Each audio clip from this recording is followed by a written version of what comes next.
গ্রামে মাটির চুলার রান্না স্বাদ যেন এখনো জিভে লেগে আছে। মাটির চুলার রান্নার স্বাদই আসলে আলাদা। সেটা যদি আবার হয় মায়ের হাতে, তাহলে তো কথাই নেই। আসলে শহরে আমরা আমাদের বিভিন্ন প্রয়োজনে থাকি বা আমাদের থাকতে হয়, তবে গ্রামে গেলে না এক অন্যরকম অনুভূতি কাজ করে। মনটা যেন ভীষণ ফুরফুরে হয়ে ওঠে।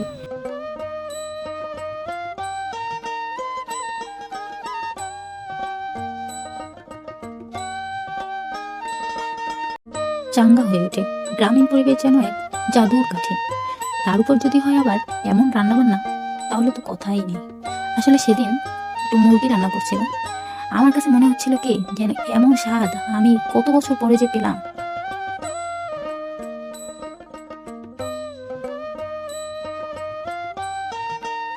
আমরা শহরে বসে কত ময় মশলা দিই, কত ভাবে কত উপকরণ পারফেক্টলি দেওয়ার চেষ্টা করি, তারপরে যেন এমন স্বাদ পাওয়া যায় না। বাড়িতে গেলে তো আমার আর আসতেই মন চায় না। বসে বসে এত মজার মজার রান্না খেতে কার না ভালো লাগে বলেন। চুলা আর চুলার পাড়ের এই অবস্থা দেখে কেউ আবার বাজে কমেন্ট করেন না। আসলে সকাল থেকে অনেক রান্না বান্না হয়েছিল, তো এই জন্য এরকম। এখন অনেকেই জানতে চাইবেন যে আমার দেশের বাড়ি কোথায়। আসলে মই বরিশালে মাইয়া, মই বরিশালে কথা বলতে পারি না তেমন, এই জন্য বলি নাই। আর যেহেতু নতুন নতুন কন্টেন্ট তৈরি করতেছি, এই জন্য এমনি কথা বলতে গেলেই তো সমস্যা হয়। বরিশালের বাসায় ইনশাল্লাহ সামনে বলবো। আপনারা অবশ্যই পাশে থাকবেন, আশা করি আমাকে সাপোর্ট দিয়ে যাবেন।